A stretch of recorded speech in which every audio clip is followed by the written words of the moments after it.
it touches me so much to see a man in Johannesburg treating another man because it's a bit darker like an animal.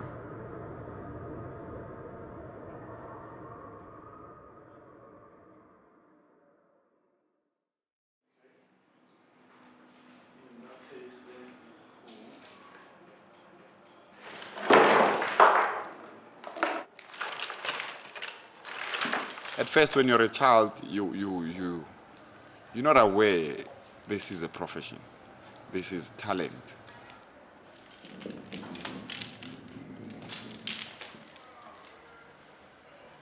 What drew me into art more, it was when I started making money at school. Like, you have the older guys having to, they have a biology class maybe, they have to draw a plant and then label it. Like, they bring their books and I charge 50 cents per book. So you'd have a pile of books there. And to me, I know that was money.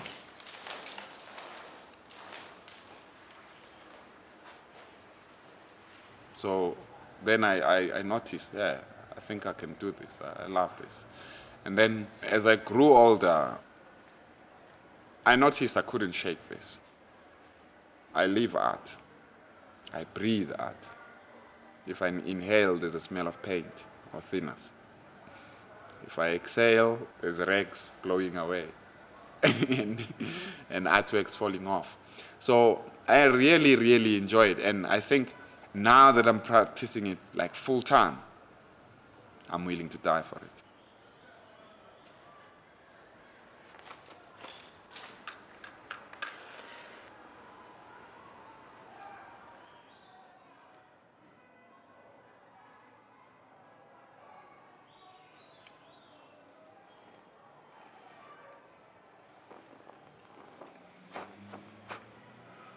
Being an artist, you're actually doing something impossible, you're making it possible. I walk onto a scrapyard. I go to a scrapyard, buy a piece of corrugated metal for 5 rand, work on it for 45 minutes, sell it for 8,000. I think you can't get any better job.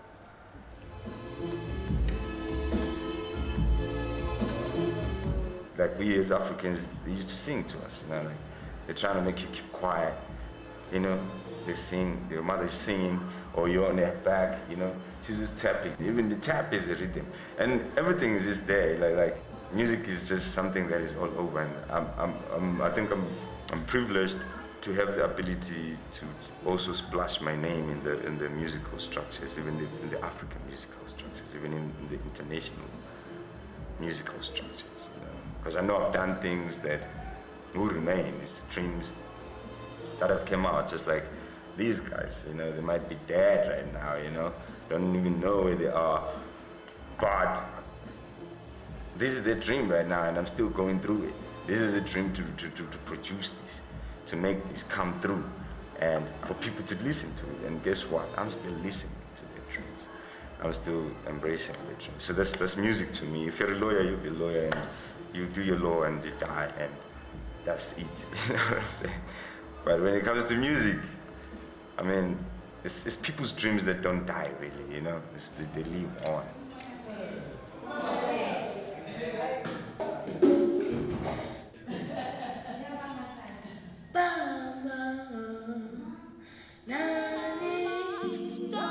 It's like I always knew that art, let me rather say specifically music, because I grew up in a family of music. My dad was a bassist. He still claims he can still play, but yeah, I wish one day I can take a bass to him and we can play and jam together. So as a kid, I was aware like how other kids treated me.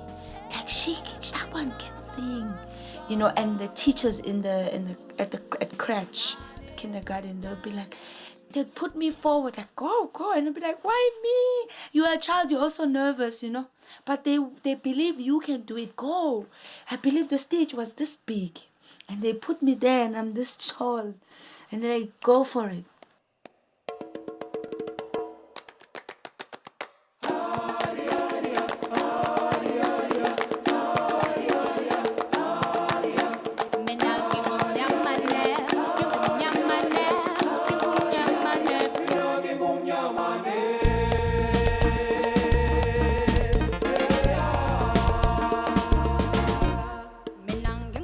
had a show, was about to have a show at JX, Johannesburg Art Gallery.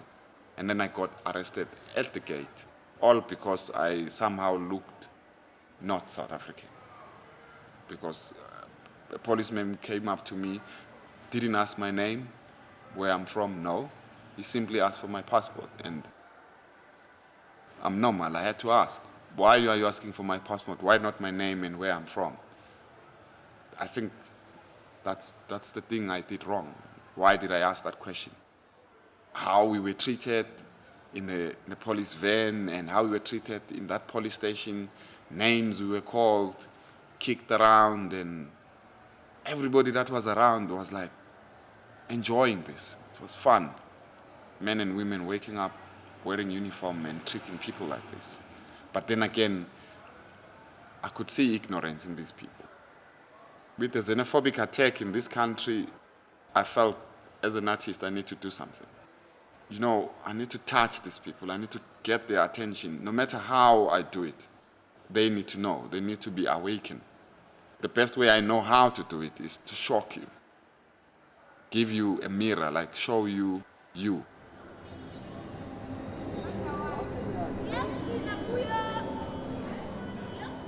I catch this taxi. They're coming to Jozi. And we got stopped by police somewhere in Hillbrow. So we all dropped off, and they asked for our IDs. I had my passport. So I took out my passport, showed them my passport. Then there was this other guy also. He had like a refugees thingy. He was also from Zim. So it was the only two of us that were actually from Zim. Then the rest of the people in that car were basically South Africans. I paid. I had $100. I paid for myself. Then I asked for my change. They're like, "Nah, you're not getting your change." And I'm like, "Why?" Then they started calling me names like Kwere and what, you know. Started cursing as well, and at the same time, basically beating me up. You know what I'm saying? And we had to drop off the taxi while it was still moving. They had to push us out while it was still moving. My mother was born here. My mother was born in Alexandra, and my pops was born in Zimbabwe. My pops was Zimbabwean. So what happened is that I lost both of them, and I really never experienced living with my mother's side, like people from my mother's side. So I decided to come down this side to see my grandmother and actually live with her, you know.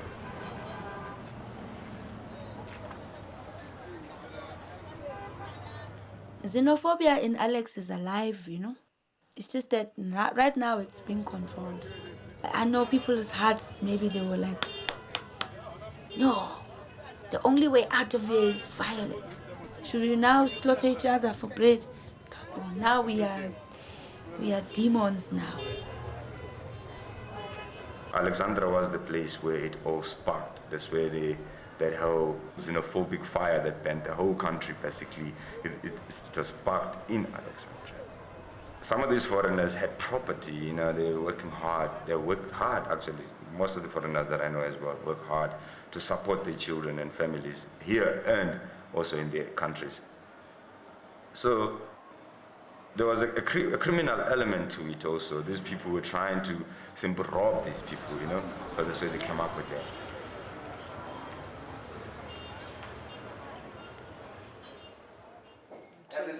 We don't have a top. No, at least because the pants are also very important. People are always sensitive and loving towards a pregnant woman and child. So there's even laws against women and children abuse. My pregnancy will give a lot more feeling into this performance, I feel, because woman, pregnancy, those are sensitive issues. If a woman is abused, if a child is abused, it's a problem. And especially if a woman is carrying, it's like you are carrying a gift and you are to deliver it on earth. I feel like it's important for him to understand who I am. Because I feel my life is so rich, you know, and I'm still like digging into it, and I'm still, you know, and I want him to be part of that. So when he grows up, he can tell a story as well. Another version of my story is like, no, I grew up seeing this woman doing this, and this is what she is now, because I know that there's a beautiful future, a bright future for me. I see myself singing until, Even in the next lifetime, I got gigs already.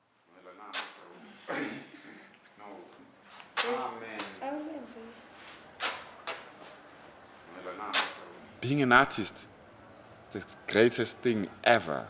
You have the voice, you get to travel,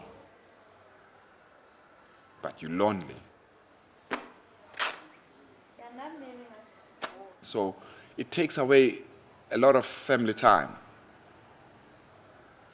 But in my case, it's a bit of a complicated situation because my family is, I've got a kid.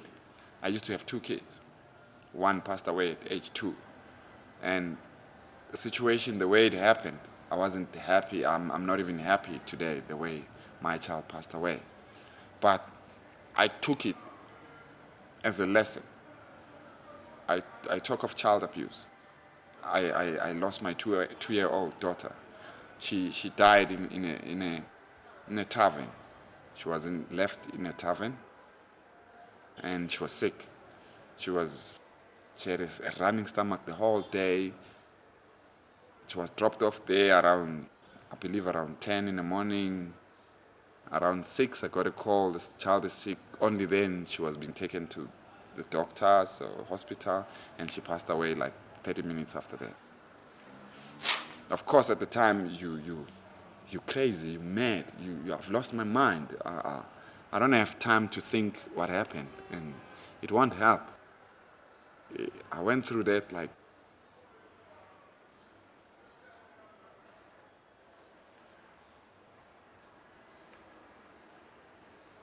I went through that like it was hard. It was hard.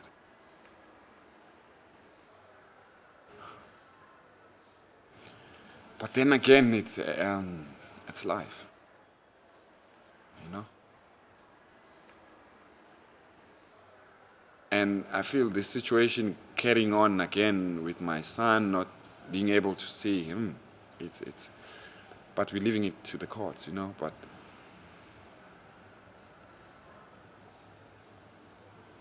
that's the other side of Melanie, you know. That's my therapy. That's counseling for me. I don't need a shrink to pay someone to do this. No, can't. I'd pay someone to give me paint and brush and give me your clothes and let me work and talk about my son.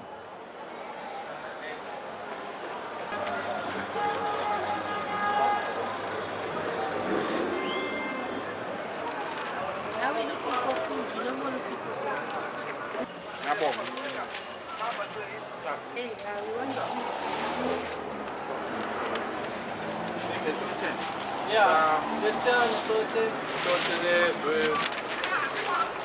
To me, it's like a long-lived African warrior spirit type thing, you know, like planting something in people's brains to, in a way, if I can change somebody's life or if I can bring some sort of awareness to somebody that will really change their lives. If I can even convert 1 or 2 people and actually make them think, plant a certain question that can maybe lead to another possibility in their lives.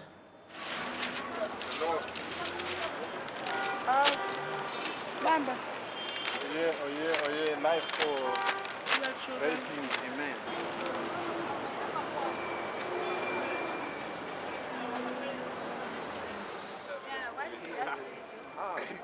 I'm not afraid, even if there's something happening, but we're not looking for a violent response.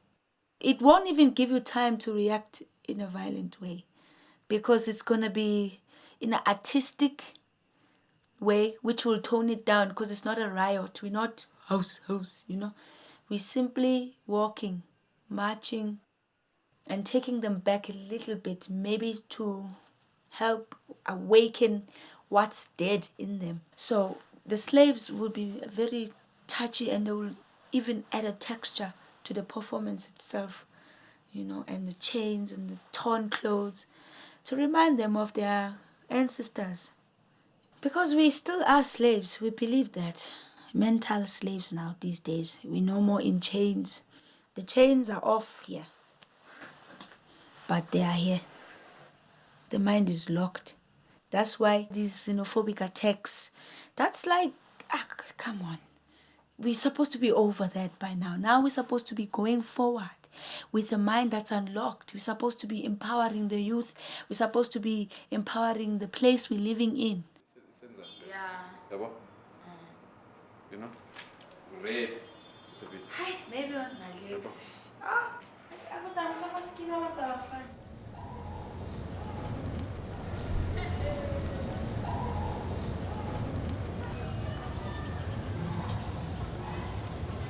What about Sipali city Afrophobia instead of xenophobia?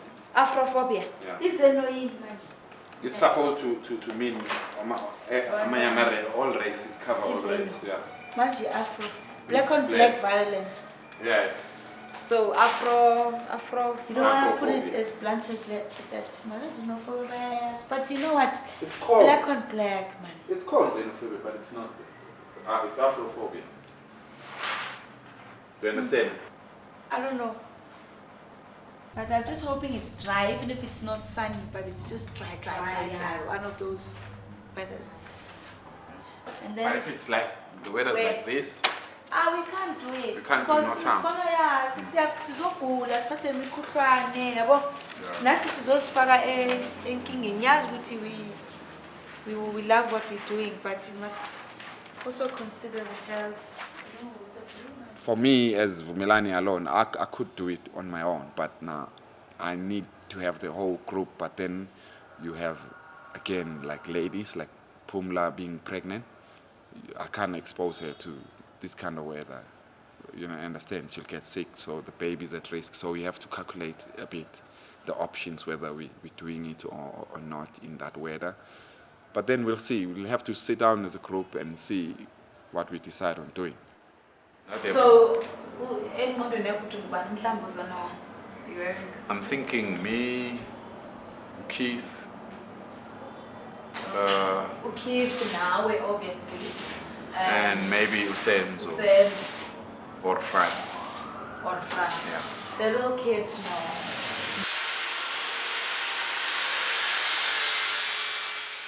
If kuyenzeka ngomsiba kuyanetha, don't ithetha into yobana masiyipostpone ke.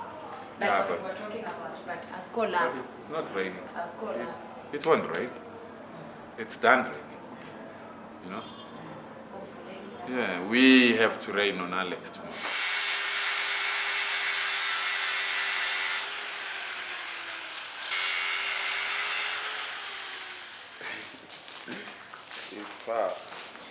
Roger manje vela challenge. Roger.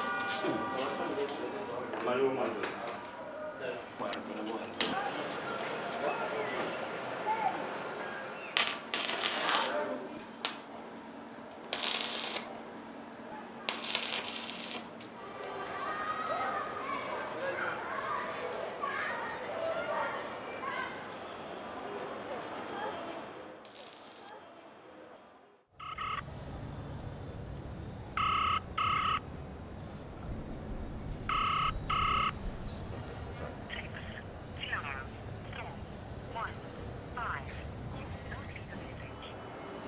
I'm sure they're scared. But don't worry, they'll come to themselves soon, you know? Then they'll come around. But now it shows it's not anybody's game. Yeah, but the great thing, the weather is beautiful. And we ready like that. You know how it is, man.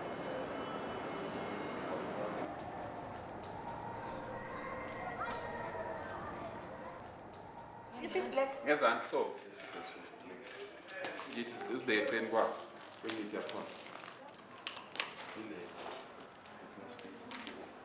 The worst thing that could happen is people not to understand. I mean, if they have to read this incorrectly.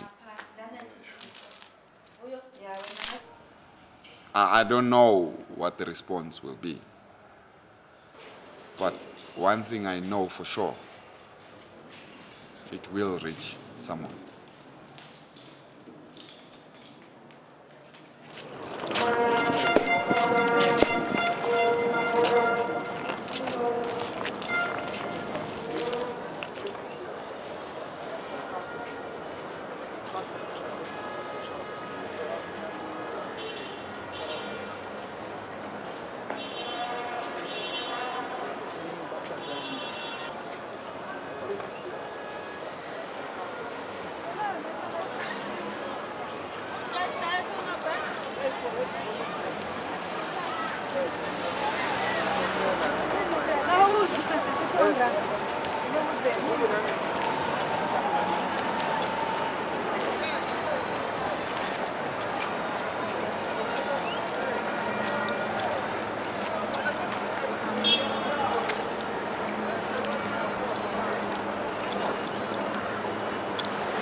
Today, I see the youth going out of their skin.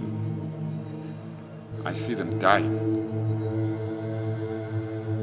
I see them losing hope.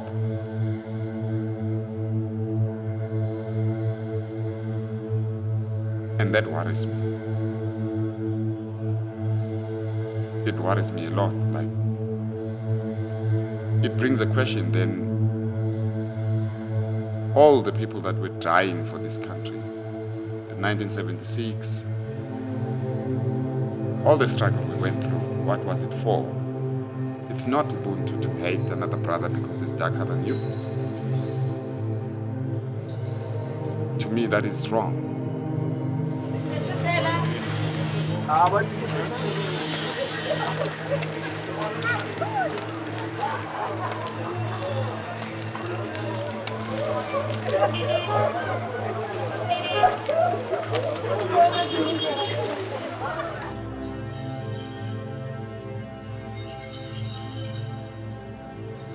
It's painful at the end of the day to know that anytime I can be attacked and be killed like a dog, can be burnt alive for just coming from a different country. And we can't run away from it. It's not our country, so we gotta swallow that. It's like a stone, it's like a rock actually that you gotta swallow. So we're writing our own ugliest history right now. They are so dirty, scary and hungry. They look hungry. They look like they are from jail, like they're prisoners.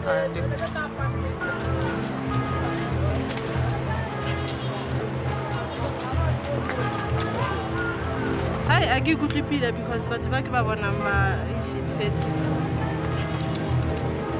Ke bona batho ba lona ba dira ntho e botse ba leka go bontsha setšhaba gore tlhaišo ya bana a ya loka.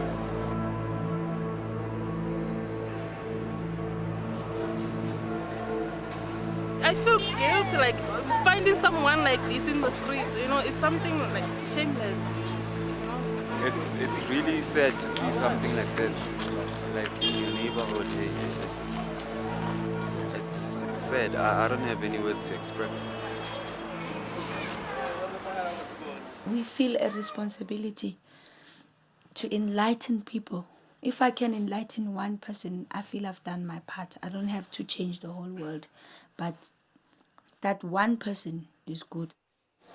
Oh, welcome back home. Woo, it's good to be home. We can all stand up for rhinos. What about the human beings all over the world? Why we do this performance, we leave it up to you to decide.